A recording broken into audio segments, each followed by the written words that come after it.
আসসালামু আলাইকুম, সবাই কেমন আছেন? বর্তমানে আমাদের কাছে ফ্রেশের সয়া মিল একদম পাইকারি দামে পেয়ে যাবেন বাংলাদেশের বিভিন্ন প্রান্তে নগদ অর্থায়নে অথবা কন্ডিশনের মাধ্যমে। আসুন দেখি বিস্তারিত।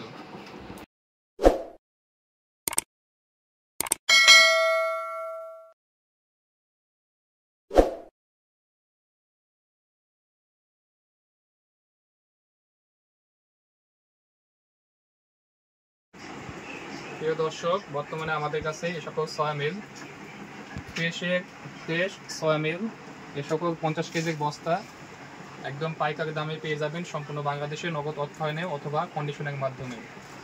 আমরা আমাদের এই চ্যানেলের মাধ্যমে বাংলাদেশের বিভিন্ন প্রান্তে এই সকল সয়া মিলটা বিক্রয় করে থাকছি। সয়া মিলের দানাটা ঠিক এমন, আসুন একটু দেখুন। সয়া মিলের দানা ঠিক এমন, এটা হচ্ছে ফ্রেশ। আমাদের এই সকল সয়া মিলে কোনো প্রকার আবর্জনা পাবেন না আপনারা।